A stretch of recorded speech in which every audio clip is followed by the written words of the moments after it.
Hello ನಮಸ್ತೆ students and parents. This is Nikhilesh from anti clock coaching ಅಕಾಡೆಮಿಯಿಂದ. Students, ಈ ಒಂದು ವಿಡಿಯೋದಲ್ಲಿ ಯಾರ್ಯಾರು ಕಾಮಿಡಿಕೆ ಎಕ್ಸಾಮನ್ನು ಬರೀಬೇಕು ಅಂತ ಇದ್ದೀರಾ ಅವರಿಗೆ ಈ ವಿಡಿಯೋವನ್ನು ಎಕ್ಸ್ಕ್ಲೂಸಿವ್ ಆಗಿ ಮಾಡ್ತಾ ಇದ್ದೇನೆ.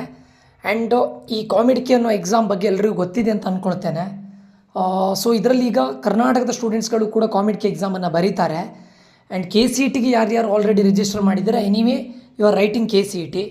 ಆ್ಯಂಡ್ ಇನ್ ಕೇಸ್ ನಿಮಗೆ ಆದರೆ ನಾನು ಪ್ರತಿಯೊಬ್ಬರಿಗೂ ಪ್ರೀವಿಯಸ್ ವೀಡಿಯೋದಲ್ಲೂ ಕೂಡ ಹೇಳಿದ್ದೇನೆ, ಹಿಂದೆ ಒಂದು ಕಾಮಿಡಿಕೆ ರಿಲೇಟೆಡ್ ವೀಡಿಯೋನ ಅಪ್ಲೋಡ್ ಮಾಡಿದಾಗಲೂ ನಾನು ಹೇಳಿದ್ದೇನೆ, ದಯವಿಟ್ಟು ಕಾಮಿಡಿಕೆಯನ್ನು ಒಂದು ಬ್ಯಾಕಪ್ಪಿಗಾಗಿ ಬರೆದಿಟ್ಕೊಳ್ಳಿ. ಓಕೆ, ಸೊ ಅದು ರಿಜಿಸ್ಟ್ರೇಷನ್ ಫೀಸ್ ಇದೆ ಸ್ಟೂಡೆಂಟ್ಸ್, ಅರೌಂಡ್ 2000 ರೂಪೀಸ್ ಆಗುತ್ತೆ. ಸೊ ರಿಜಿಸ್ಟ್ರೇಷನ್ ಫೀಸ್ ಇದ್ದರೂ ಕೂಡ ನಾನು ನಿಮ್ಗೆ ಯಾಕೆ ಹೇಳ್ತೇನೆ ಕೇಳಿದ್ರೆ, KCETಯಲ್ಲಿ ತುಂಬ ಕಾಂಪಿಟೇಷನ್ ಜಾಸ್ತಿ ಇರುತ್ತೆ.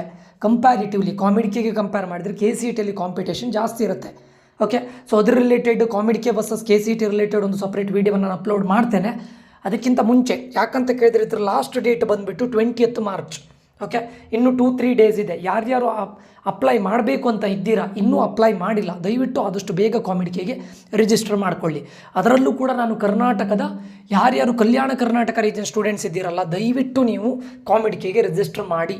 ಅಂದರೆ ನಿಮಗೆ ಈ ಫೀಸನ್ನು ಏನು ಪೇ ಮಾಡುವಂತಹ ಇದಿದ್ದರೆ ಆದರೆ ಅದು ನಿಮ್ಮ ಇದಕ್ಕೆ ಡಿಪೆಂಡ್ ಆಗಿರುತ್ತೆ. ಯಾಕಂತ ಕೇಳಿದರೆ ಕಾಮಿಡಿಕೆಯಲ್ಲಿ per year fees with respect to ಕಾಲೇಜದ್ದು ಡಿಪೆಂಡ್ ಆಗಿರುತ್ತೆ.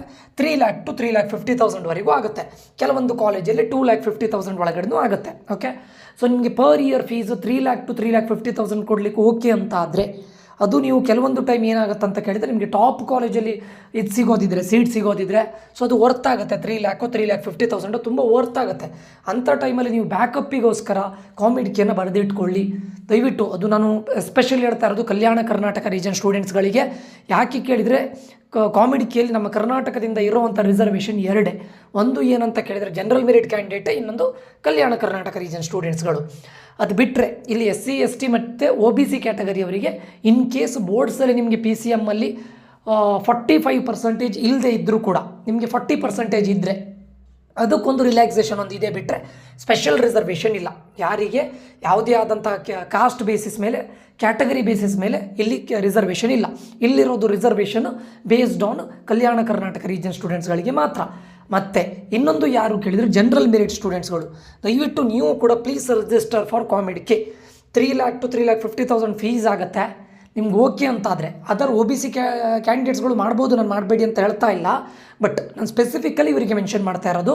ಯಾಕೆ ಕೇಳಿದರೆ ಜನರಲ್ ಮೆರಿಟ್ ಕ್ಯಾಂಡಿಡೇಟ್ಗಳಿಗೆ ನಿಮಗೆ ಏನು ಹೇಳ್ತಾರೆ, KCETಯಲ್ಲಿ ನಿಮಗೆ ರಿಸರ್ವೇಷನ್ಸ್ ಇಲ್ಲ.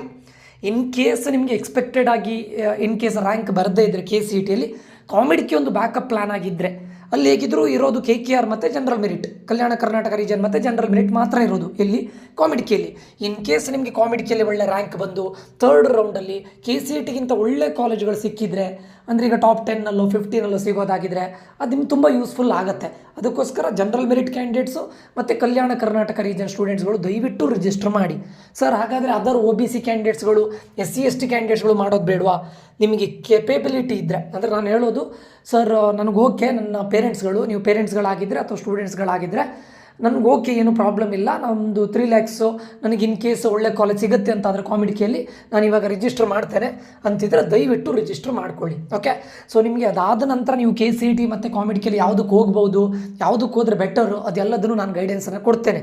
ಹೇಗಿರುತ್ತೆ ಫೀಸು, ಏನು ಡಿಫರೆನ್ಸ್ ಏನು, ನೀವು ಯಾವ ರೌಂಡಲ್ಲಿ ಅದರಿಂದ ಎಕ್ಸಿಟ್ ಆಗಬೇಕು, ಯಾವ ರೌಂಡ್ವರೆಗೆ ನೀವು ಪಾರ್ಟಿಸಿಪೇಟ್ ಮಾಡ್ಬೋದು, ಅದೆಲ್ಲದನ್ನು ನಾನು ಕೌನ್ಸಿಲಿಂಗಲ್ಲಿ ನಿಮಗೆ ಗೈಡೆನ್ಸನ್ನು ಕೊಡ್ತೇನೆ. ಬಟ್ ಈಗ ಸದ್ಯಕ್ಕೆ ನಾನು ಹೇಳ್ತಾ ಇರೋದು 3 lakhs ಫೀಸ್ ಓಕೆ ಅಂತ ಆದರೆ, ಸೊ ದಯವಿಟ್ಟು ಕಾಮಿಡಿಕೆಗೆ ರಿಜಿಸ್ಟರ್ ಮಾಡಿ. ರಿಜಿಸ್ಟ್ರೇಷನ್ ಫೀಸು ಕೂಡ ಅರೌಂಡ್ 2,000 ಇರುತ್ತೆ. ಇದು ಆನ್ಲೈನ್ ಟೆಸ್ಟ್ ಇರುತ್ತೆ, ಆಫ್ಲೈನ್ ಅಲ್ಲ. ಯಾರ್ಯಾರು ಇನ್ನೂ ರಿಜಿಸ್ಟರ್ ಮಾಡಲಿಲ್ಲ ದಯವಿಟ್ಟು ರಿಜಿಸ್ಟರ್ ಮಾಡಿ. ಓಕೆ, ಸೊ ಇದಿಷ್ಟು ಈ ವಿಡಿಯೋದಲ್ಲಿ ಆಗಿರುತ್ತೆ. ಈಗ ನೀವು ಇನ್ ಕೇಸ್ ಕಾಮಿಡಿಕೆಯಲ್ಲಿ ಅಟೆಂಡ್ ಮಾಡ್ತಾ ಇರ್ಬೋದು, ಅಥವಾ ನಿಮ್ಮ ಫ್ರೆಂಡ್ಸ್ ಯಾರಾದರೂ ಕಾಮಿಡಿಕೆಗೆ ಅಟೆಂಡ್ ಮಾಡಬೇಕು ಅಂತಿದ್ರೆ ದಯವಿಟ್ಟು ರಿಜಿಸ್ಟರ್ ಮಾಡಲಿಕ್ಕೆ ಹೇಳಿ. ಲಾಸ್ಟ್ ಡೇಟು 20th ಇದೆ. ಆದಷ್ಟು ಬೇಗ ರಿಜಿಸ್ಟರ್ ಮಾಡಿ. ಅದಾದ ನಂತರ ರ್ಯಾಂಕ್ ಬಂದ ಮೇಲೆ ನೀವು ಡಿಸೈಡ್ ಮಾಡ್ಬೋದು, ನಾನು KCET ಥ್ರೂ ಹೋಗೋದು ಒಳ್ಳೆಯದಾ, ಸರ್ ಫೀಸು ತುಂಬ ಜಾಸ್ತಿ ಇದೆ. ಮತ್ತು ನಾನು SC ST ಕ್ಯಾಂಡಿಡೇಟ್ಸ್ಗಳಿಗೆ ಯಾಕೆ ನಾನು ಕಾಮಿಡಿಕೆಯನ್ನು ಪ್ರಿಫರ್ ಮಾಡೋದಿಲ್ಲ ಕೇಳಿದರೆ, KCETಯಲ್ಲಿ ಅವರಿಗೆ ಆಲ್ಮೋಸ್ಟು 0 rupees ಫೀಸ್ ಇರುತ್ತೆ. ಯಾಕಂದರೆ ಇದರಿಂದ ಏನು ಗೌರ್ಮೆಂಟಿಂದ ಅವರಿಗೆ ಸ್ಕಾಲರ್ಶಿಪ್ ಥ್ರೂ ಆಲ್ಮೋಸ್ಟ್ ನಿಮಗೆ ವಾಪಸ್ ಬರುತ್ತೆ. ಅರೌಂಡ್ 80,000 to 90,000 ರೀಫಂಡ್ ಆಗುತ್ತೆ. ಆಲ್ಮೋಸ್ಟ್ ನಿಮಗೆ ಫ್ರೀ ಆಫ್ ಕಾಸ್ಟ್. ಯಾವುದು ಇಂಜಿನಿಯರಿಂಗ್. ಸೊ ಆವಾಗ ನಿಮಗೆ ಅಲ್ಲಿ ನಿಮಗೆ ಈಗ ಪರ್ ಇಯರ್ 1 ಲ್ಯಾಕ್ ಅಂತ ಅಂದ್ಕೊಳ್ಳೋಣ ಫಾರ್ ಎಕ್ಸಾಂಪಲ್. 4 ಲ್ಯಾಕ್ಸ್ 1 ಲ್ಯಾಕ್ಸ್ ಆಗೋದಿಲ್ಲ, 50,000 ಅಂತ ಅಂದ್ಕೊಂಡ್ರು. For 4 years it is around 2 lakhs. But ಇಲ್ಲಿ ನಿಮಗೆ ಕಾಮಿಡ್ಕಿ ಥ್ರೂ ಹೋದರೆ 3.5 ಲ್ಯಾಕ್ಸ್ ಅಂದರೆ for 4 years it will be around 12 lakhs, around not exactly 14 to 15 lakhs. 12 plus 2 14 to 15 lakhs ಅಲ್ವಾ. ಸೊ ಅದಕ್ಕೆ ನಿಮ್ಗೆ ಇದು ತುಂಬ ಹೆವಿ ಆಗುತ್ತೆ. ಅದಕ್ಕೆ ನಾನು SC/ST ಕ್ಯಾಂಡಿಡೇಟ್ಸ್ಗಳಿಗೆ ಕಾಮಿಡ್ಕಿಯನ್ನು ಪ್ರಿಫರ್ ಮಾಡೋದಿಲ್ಲ. ಬಟ್ ಇನ್ ಕೇಸ್ ನಿಮ್ಗೆ ಅಲ್ಲಿ ಮತ್ತು ಇಲ್ಲಿ KCETಯಲ್ಲಿ ತುಂಬ ರಿಸರ್ವೇಷನ್ ಇರಲಿಕ್ಕೆ ಹೋಗಿ ನಿಮ್ಗೆ ಒಳ್ಳೆ ಕಾಲೇಜ್ ಸಿಗೋ ಚಾನ್ಸಸ್ ತುಂಬ ಹೈ ಇದೆ. So other then that even OBC category ಸ್ಟೂಡೆಂಟ್ಸ್ಗಳು ಕಾಮಿಡ್ಕಿಯನ್ನು ಬರೀಬೋದು. ಸ್ಪೆಷಲಿ ಜನರಲ್ ಮೆರಿಟ್ ಮತ್ತು ಕಲ್ಯಾಣ ಕರ್ನಾಟಕ ರೀಜನ್ ಸ್ಟೂಡೆಂಟ್ಸ್ಗಳು ದಯವಿಟ್ಟು ಕಾಮಿಡ್ಕಿಯನ್ನು ಆದರೆ ದಯವಿಟ್ಟು ನಿಮ್ಮ ಪೇರೆಂಟ್ಸ್ಗಳ ಜೊತೆ ಮಾತಾಡಿ. ಇನ್ ಕೇಸ್ ನೀವೇ ಪೇರೆಂಟ್ಸ್ ಆಗಿದ್ದರೆ ಸ್ವಲ್ಪ ಯೋಚನೆ ಮಾಡಿಕೊಂಡು ಕಾಮಿಡ್ಕಿಗೆ ಇದು ಮಾಡಿ, ಇನ್ನೂ ರಿಜಿಸ್ಟರ್ ಮಾಡಿ. 20th ಲಾಸ್ಟ್ ಡೇಟ್ ಇದೆ. ಇದು ರಿಲೇಟೆಡ್ ಟು ಕಾಮಿಡ್ಕಿ. ನಾನು ಮುಂದಿನ ವೀಡಿಯೋದಲ್ಲಿ ಕಾಮಿಡ್ಕಿ ಅಂದರೆ ಏನು, KCET ಅಂದರೆ ಏನು ಡಿಫರೆನ್ಸು ಅದ್ರ ಸಪ್ರೇಟ್ ವೀಡಿಯೋ ಮಾಡ್ತೇನೆ, ಸರಿನಾ. ಸೊ ಇದಿಷ್ಟು ಈ ವಿಡಿಯೋದಲ್ಲಿ ಆಗಿರುತ್ತೆ. ಈ ವಿಡಿಯೋ ಇನ್ಫಾರ್ಮೇಟಿವ್ ಆಗಿದೆ ಅಂತ ಅಂದ್ಕೊಳ್ತೇನೆ. ಇನ್ಫಾರ್ಮೇಟಿವ್ ಆಗಿದ್ದರೆ ಲೈಕ್ ಮಾಡೋದನ್ನು ಮರಿಬೇಡಿ. ಕಾಮಿಡ್ಕಿ ಎಕ್ಸಾಮ್ ರಿಲೇಟೆಡ್ ಏನಾದರೂ ಡೌಟ್ಸ್ ಇದ್ದರೆ ಕಮೆಂಟ್ ಮಾಡಿ ಅಂತ ಹೇಳ್ತಾ ಮುಂದಿನ ವೀಡಿಯೋದಲ್ಲಿ ಮತ್ತೆ ಸಿಗ್ತೇನೆ. ನಾನು ನಿಖಿಲೇಶ್ ಸೈನ್ ಆಫ್ ಆಗ್ತಾ ಇದ್ದೇನೆ. Until that love you all, bye, take care students.